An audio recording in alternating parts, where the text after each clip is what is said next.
จึงว่าเขาล็อกไม่กิดอักแวนนี่ติดว่าเหลืออยู่ในเตาตรงไหนล็อกไม่กับเตาวังเอายาวแบกคานิคาลวัก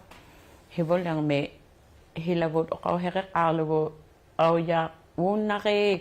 19ไม่เฮกตัวนั่งนิวอักแวนนี่มาbarge อินุกตัวไม่กว่า barge กันวิลอุเมียอยู่ที่เกี่ยมายกเตาอุฮิอยู่ยกเต็มนะnunat ko takalog ni agyak tuyo tikihima yumana akveni amma engotak ta halak tunga paniga brailen kukuluk kangyak sinang miutok kangyak sinang miutak panikalaw mat ananam ni at silaw suniok Mary Pahok engotariliga ka ananaga kuvehuk lunga amataw nutakat summer camp takto huli ukaw heriyaw tutam na last week kaluk recreation kutakwan nutakanitaw summer camp na lugar to kaluk taklutik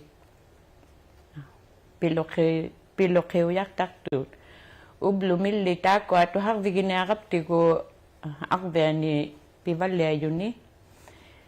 mekho tichitak mata Hamlet good mekhong ni nan ang miungitok tamat kwa inuit ayung itamit ni pilokitik chiu yariuk mata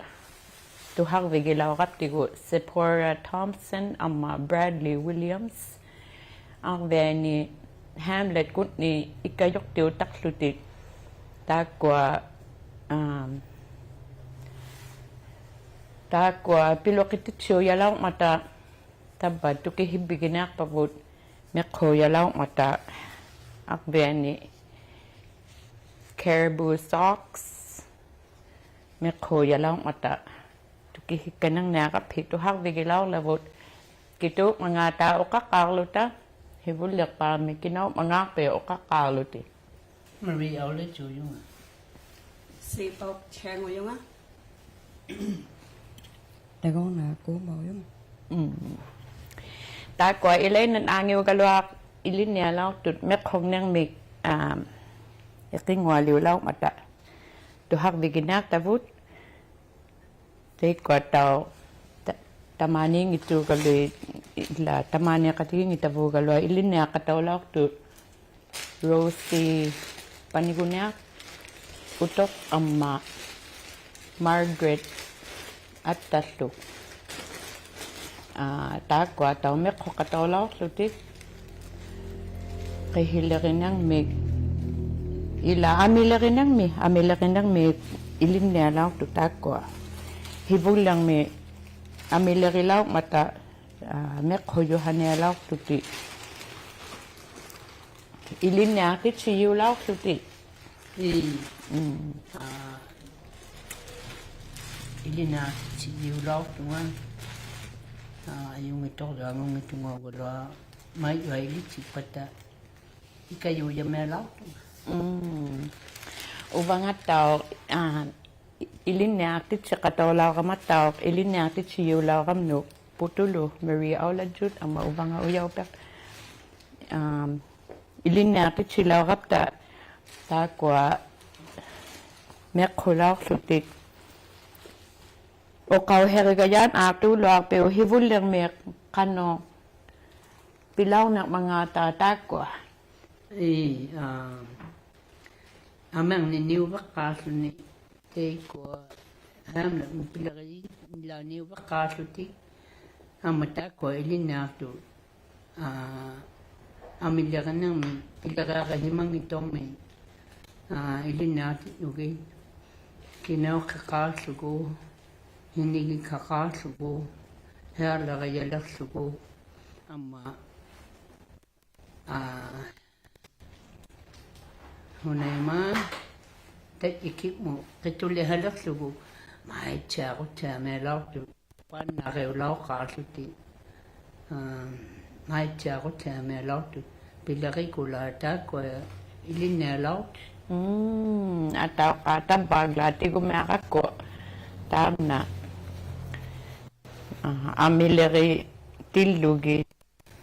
takwa pilirari yaw kaw yalautu akilit siya mertu ni kakok kilumato artuti kai tuli cha ma suti kuvena kelo takanak takalo suni kihani pening ni lumea kalawat tigu pige lawat tigu peni lawgabu ikayok tigi taksuta naluyokalepa ikayok tigi taksuta unaktu itoko taksuta ne ni pige nao te lawgalu ikayok tigi taksuta upalo bailik no kawak bailik no kalun upalo bawam ikayok tigi chelo ano pigyak suhip hibulang ni pilaw atilewapta ila hamnatku nui tichi mata nakonang me upalo ba nakotichi nang me atilew makatawlaw nga nawagaw nga amma pigya katit nagi amang ni niwiga kani atuga katit ni kanaksuta amma manasuta junior ngoko jo habikata na lekya amang ni tunihimelaw man pijaka ko tujuga lui kihani piuya me ako tiku pena katang na ta pelahang nangi mata pelahagalo ta alik taluni kilak tang na man picha yu hat sugi ami mai cha ko kulang mata so atileo katawga ma amang ni peni kapta atileo tichila sut ni kitupihwa mangata 15 ni pinela wapta awet yu ma kihe ami hong itu na atiliu lo mata kihe aku ben nagai atiliu ganik mata iglorang ni atuga kami nabarapta teikani kateralokasta hogalung na mangata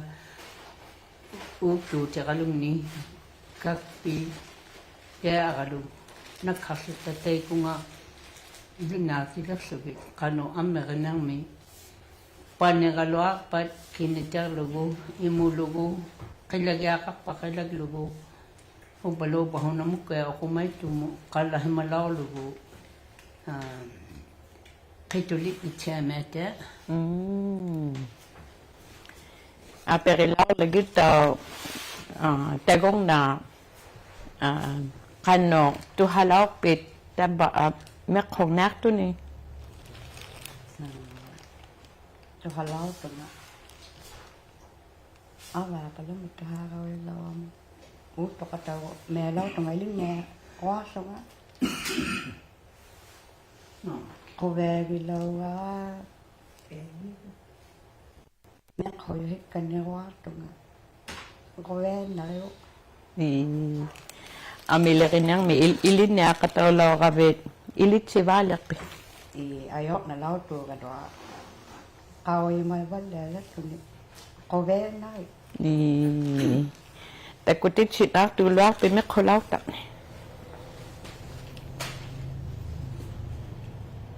bata ko kituli halaw gat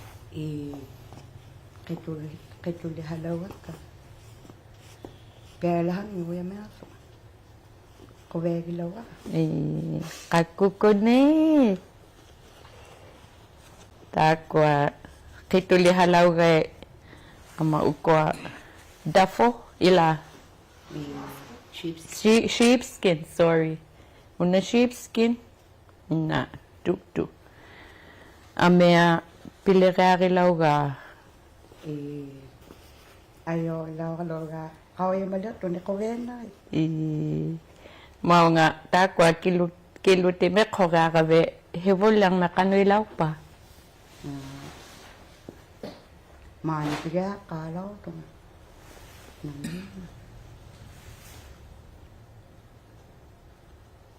ayo ga ya lo ga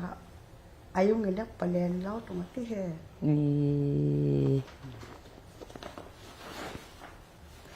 Takwa ngup mata. Te mat tao hôm nay mà sheepskin mít tao uk tu ti liu lau cái vít tao u tu lo tu ma kai ma ka mẹ khôi á mẹ khôi lo tu ma thun ni mẹ khôi yu con ni amilere yu thea mẹ pe Pro, you are pro. ayung ge hugi bagi ayung ge li sut agave mai iswa kunya la soft ilin ne kan ne ko tu ma ko ve na tu tu ibitaw sipa takutit chikatot arili takwali me khulaw gati takut alabut me kuyo ki ila ai to le hai kon na lao ga ma na lu gi lao ga king le me ko ven na re ne ai to le ga ngata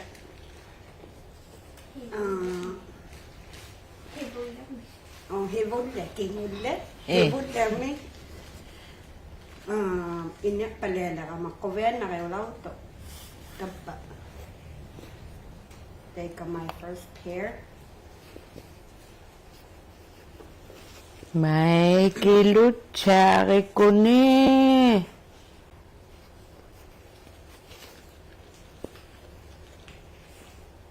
Alek tiluavik ya kilut cari kuni.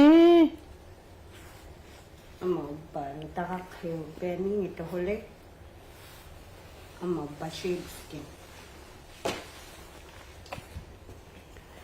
Na sheepskin look ta. Ni nutarak hiu. No takak hiu. Unali. Pituli halaw ka.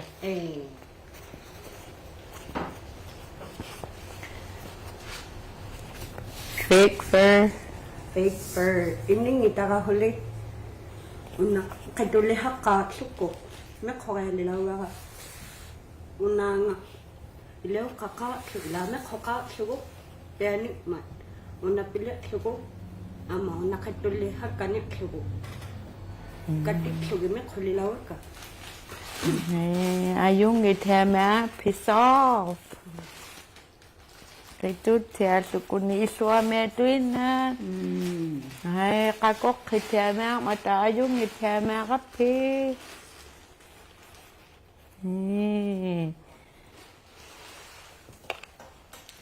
Anak Vito mekhugai di. Idam nali. Bukang mi kanaka tinilulaw ka te kokoyi nunga buki kana nguyakanga te iswa na kau mata ama hagaw na kau mata wa itigani alwani lu hagaw na kau mata kay tulilang masuti kami kuwit ubaloba ada kami pakang na kuwit kami payahukan nangit ma kana ni bukang na atulaw tunga iswa na maatong lugu una itiga tolong na kawayo okong na man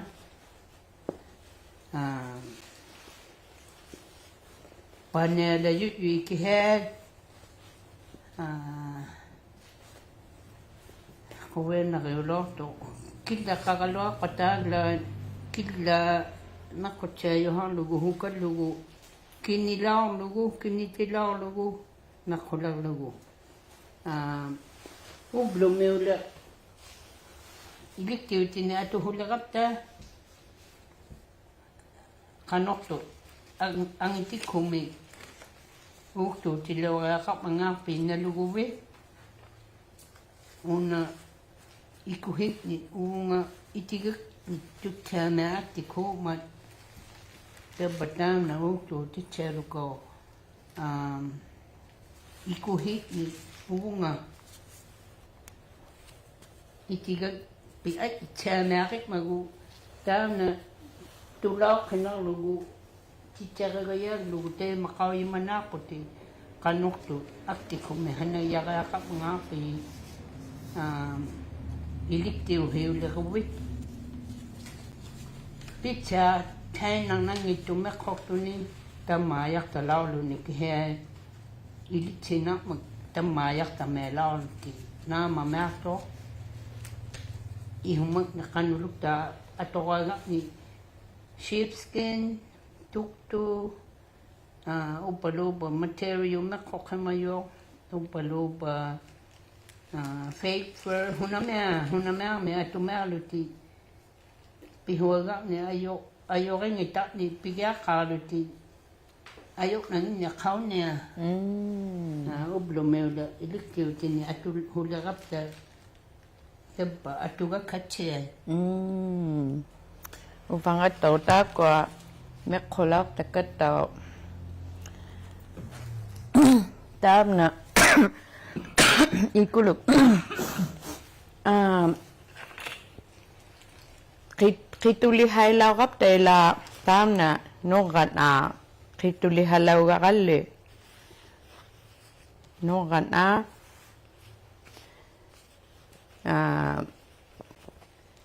ne atut tau hitilalaw pigya kap tigo her le ya galuma sugo peo ya le rap te go peanik ma me khogale me khongne le rap ta akilit the lu ka suni ilin nyati tabuta kwa amile rilau gai tao ako khichama suti alik khilaw nito luni maka atawhin ang lutik or magwit suti alik khigeng ite alik khigeng suti alik khitalaw to galwe kawin ato agame tabunga pitchangin nalek suti ayung ni kuni jai ko iji chelu ko amma una mekwa aku ngahanga lugo kata kamilatang na kabe amma alokik pago ta nga hulihanga lugo koyak nang nengi man una ilulle ta nga kata amma pang nang may upaloba tukto niya ko ta hanakani ta nahunema kaya ko na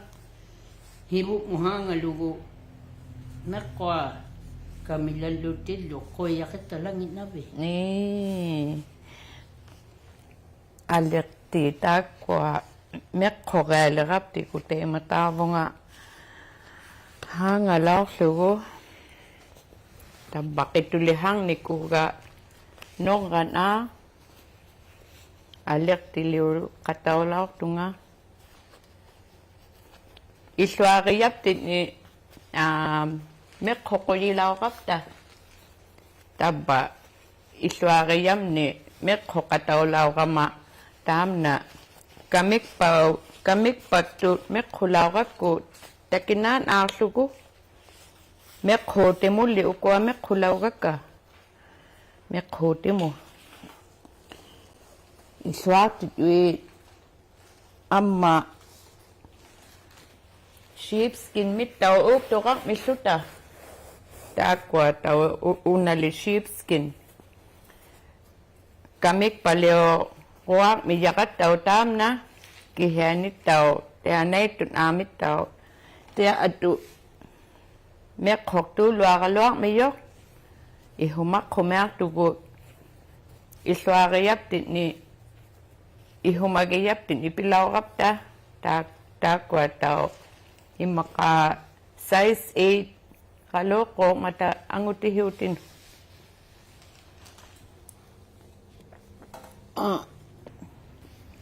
takwa ikalagak tunig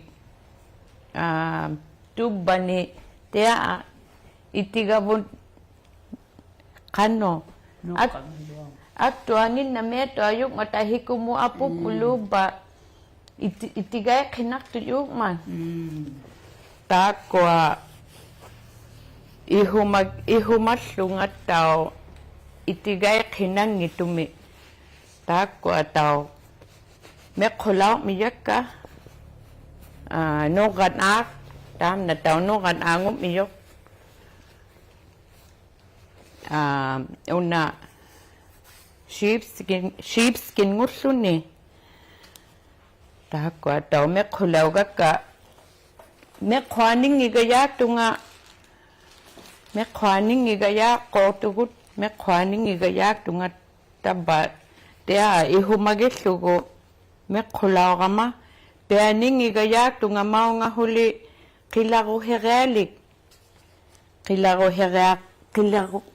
hereli huli tamao nga mekhwaning igayak tunga ataw ka 2 weeks 2 weeks mekhulaw kapta taba 2 weeks ilwani inipak tunga ugalwa aye yakalele kuma takwa atok takumaligak ka tamao nga kilagohin akin na kaya kakumalat taba Ukotungalak. Tamao nga kilagohin akin na kumala ko taka kuti kumalak ping Linak tumama. ha una sheepskin kilagohin nega ka ukwame kulawga ka mekhop mo agakut kitulihak lugo mau nga unataw yakigi kutimya mitaw okori ko ila okorutik kamita kwa mekhulawga ka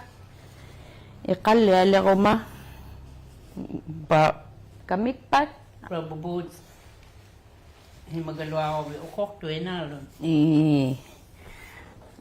Taba takwa mekhulawga ka taw ilit ko yitsama tunga taw kahilarinang me amilarinang me at atulangok matataw Ni chama ukok nakpa. nuna mo kalugak to ni okori mata tabab niya aglan mekhok ti chicken na kumanaw da iyugot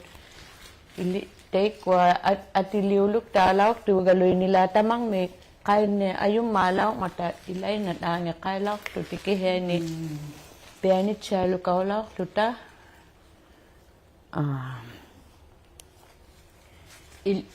ilit sinalango hok ma amma ilinyak palya yutaw ayung ilit chame ayung mata Ni chama. Mai, kehilarinang me, ila amilarinang me, tau tulaw kap ti kutakwa, ayung ikunin. Kasi ulit kaya to yakin yung blumal ko kalut na. Ayung itut yun. Nalulaw kalwa suti. Ukaw ti siya takap ti ko nalas tak mata. Alik to isuk to kang itay nakto. Aperi nang lagit tao sipa ilin nagagawit. Hivul lang may ilit siya nga pitya Your first time? First time kaya ka. Katulihay nang may ama. Tukto. Ami ni alit tilaw luta. Ilit siya nga ito nga. Kanoy gilaw peo. Kovea na ayaw niya. Makovea gilaw ka. Oerip. Eh, Ni. Amang ni tao pi ho ta yo na la tunga. ubangan lo. Apira kataw milagit tao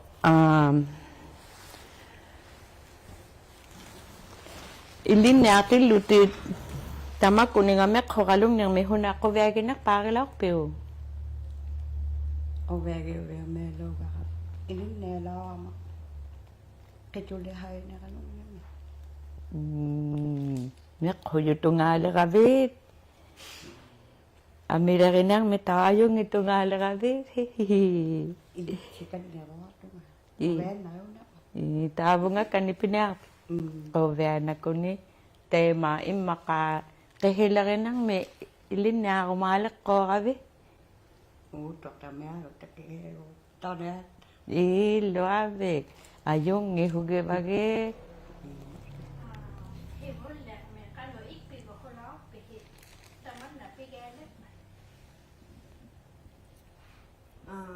Ipigilaw ito nga.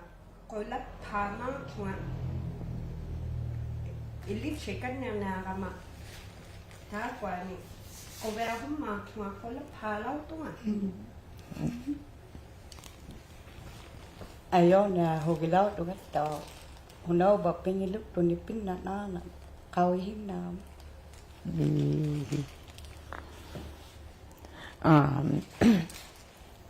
O kawahik kakang na kubit tao ilin natin sitil lutit. O kawahik kakang na kubit tao. Ukwe nga makso ni. Pigala haftu ni uko atuga ka amiga yuk mata himaka uwakti ni pik katit ni atuga katit ni hana ko yimalu ta niwalu ta lopa uko ni nga hala ka yauti ni tat ikiti ni huna kaluyang ni atuga katit ni hala ka yayani ako hinigi kayo ni ako Pualo himaluti loba uba agay hunang blister kahilit talangi man amma pualo himaluti piu yamaro ni katolit chamaro ni kinitak tawyat nalu kinik sungit lugo tahit tiu yamaro itahit chamaro ni ai chào cha mẹ là luôn nè mẹ taman na hina paniluak pa taman na panyang na ahiwak ni mẹ lugu hel la ya mẹ gốc ni kahit cha mẹ luôn ni lu amma kay tulin na kaw luôn ni ayok na lo so ni to tamak ni ayok na naman Tama yak tama lawa ni kingul lang may tulak ni gowe. Inali tama ya law mana si to na lang ako. Kaya si tulak gowe ichana kaula lun. Mek kone piyaga ko tu juga loa kihe ukeo tatong me te juga ta peniluk luta kihe ikea tang nangit napta itiga kagaluk luta agay khagaluk tangna ngi napta huna me ani mekhoga khaktakala ma ublom meula mekhoti ko tu lui aga ko tu lui o ko me pa hokota me me tu ni telangi ma ilwa o ko tikame atu me agobi kanga huna me ngu yu lwa na che tu huna me Pili hatu ni ayok na kayo galwa kayo hinilu yung mga uwi pitsa katang na mat pia lahang nangit mat piu yung mga naluti akago piyuma migat ni akago utaw bigiyuma migat ni piu yung mga lugo pitsa na kaulo ni katilin na kaulo ni amma ami chane Penyeroana lang ulerlun. Ima. Ang perilaw milagit tau si pa piga hibul yang mi piga law kluhi kingul yang mo hunani ilit chivi uk to tigilugo uk to ti kalong ni kawimang ilaw kama kawiman na kawalak tungor tamat kuningal kano kalo o kawahekak tulo pi from beginning to end kano ilit chivi from beginning ko lalaw ka sunga ong nilagat ko tuk to ame kaya tamang suti ayok na lang mata first day kay tulihay le kama ko vena kay valle law to kako kay valle le klonidlo kay tulle palele klonid ama kay tulle mata to tini kawi hayak semana le ni wana ngama me khona ngama kawi ha ka semana ilik dililaw tunga inya palele ama kovena khililaw to inimma tunga first pair inya ko me khoy kanilaw tunga nuta khautin tao nga kayo hiya me aflut kayo hiya me tunga 2 weeks silwani total 3 pair inya tunga 2 up to khiu 1 nuta khiu kano uk tu titipi bigi pihimalil gat ka ukto ka uvakti ni atto gat khau luge me khokan ya wa na ma atto gat kharina ke kano ang itiginiya mga ta kano mikitiginiya mga ta kawi man na kawalak kaw yaman ni khawle to ma what size ni tinya mga ma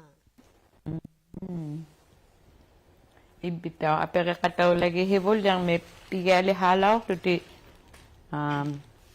pianik kavit hunami ilit sibe edit sila ra amilarin niya me kome me kayulahay niya me tuto ni kaway malat to na kawena me kawakan ni roana tu ya inera to na kawena tu ya hihi ataw ka kape mo ka ngay ma 5 mo ka nga pianik talaw kata halum makhay ko yigel rangata tali mano ako malak mat ilip huli me kong nilo alaya to huli Pening nilut at sama. penigwa gitu huli kawena tu yo mani wa tangilaw tu ga kau chi chana kataw lilaw kagungwalay ibitaw ikano ikpigit talaw pi nekho ya kabe pianik palegele kabe koven khilaw to inya palele kama last dish meal ma koven thalaw to nga kawi malaga makano tuk to ami ni pila kayo hinang me koven na kay Kuwen na kilo. Ama ang nainaw kita ukwe kimatoko lawat ta man agwe ako na to kahong ma ublu ta mapag ake katigi kita ubalo ba hai makatigi kita unim ka ya marta me komarta hai makak to kalu yak takta duka katigi takta hai mawala nakto ama kay kani mekhoto ni kano me nakagalong ito ni igagalugaya kang ito ni mekho kinakto ni kuwen na kay ama hai makatigi suta inuhi hai makatigi ya kang nauni ilit silaw tanguli no ya hai man niu ya kak mai Kowen na kailangan ukuya kamato unip ka tini unip ka tamata kanokalo inuhiwo pilaw na mga tuhahong na gulyaw unip ka to kaliranga Kowen na kailangan Ima iluavik mekkhokatigik tiluta takwa atu yalak tavot okakatiging nang me ang nainawlak luta okumay kaktokakangat kubaktik tokaw takluta amma iglakatigik takluta tukhakatigik pakluta Kowen nakiw talaw mat ihumamot timimot inukatigig nang mot taman na ato kaya kanilaw kaptigo mat nakpugut taw Hamlet kutnut taman na ukwe ngak titaw law mat Hamlet kut Sephora Thompson and Bradley Williams mat nakataw makpabut. Thank you for making it possible for us to do caribou skin preparation. Amila rin nang may kong nang may ilin na titaw law kap tamat amak putaw. Tema te kwa taw tugayan ang nakap tigo at ilio rit talaw kama amila rigahak tilutate kwa taw tun ang nakap tigo clips at ilio talaw taka taw tun ang nak tavot kau yang mako jemak lunga utik kanang nak miyugut tay kwa ay ilio rit talaw kama nek khulok itilugit taw tugayat ang nak tavot tay kwa utak kitiluta uvat siya ko kay 5-minute playtown niyang na kami bigay kalwang na kama apik hulaw may lang ay kano how important kano taman na how important was it for you that you learned this taman na kano ukaw herayu luak piu ilit sila kavitaman na kano ukaw herayu luak piu how important Ovego melawa. Ilin na na. Ay nakama kovego yalaw ka takwa atu tigilo atok tangel mata ukewa kut yuta maangve awya night ma suni nuna mo kalugaran kangata nuna mo kalugaran atok tana mata itigay lang mata kovya hoya ma Ima penigangap ta tau pingwa malaw kap ta charades niyok nagtalaw ko ni Kover nalaw ko ni Iglak talaw kap hikat daw ato tika ogi tiamega katukto atong nakpa uwap ni kito leha optigo pilakaya kayo optigo uwap ni Mekko rehuagat ni mekko optigo kawagi tiama lugu hapering tiama lugu nama chelu kaulo ni ubaloba kina me iliti titi huwa opta kaita me ako iluta tautuk ti me alugi ilitsa katauna mata ilang ilitsa la yung mata ang na ina itu ang utitaw makohok mata pilara kayo yung me alugi atok yung matukto amya ila ami tukto ami atok yung mata hapet alaw kalwalo ni piu ya me alaga na kuwanak hikulangon naman ama qatuli hai tiamaruti naamagilaquk ni ahooluti ilittaqinalalugu meqqoqinalaluti munamealukta meqquga kaulaq maublumi terima yui lambrumi meqquga kayui material yui lambrumi tao but meqqortu neqwenaqai tammayaqaloa uinaamakto ilichaqa naaqhinaqumaqni kingullami quwenaqilao qano uplaaku teikungaquarna meelilau toqaglaa nan maqalai khaqtameelaorama teikungaquamu qano uumatikku isuaqqivaallunarluni uqillivaallunarluni quwenau yameelautu ublu peela yu'yulautu 2 weeks peela yu'yulautu teikungaquarna meelilautu aqaqu holiday qamaalauman aqaqu holiday aqaqu ngatagunga mautilawitta kihaquwenaqilao ni ma ko ve na lau tu ya ilit chivale tu ko ve ki lau ga katao te ko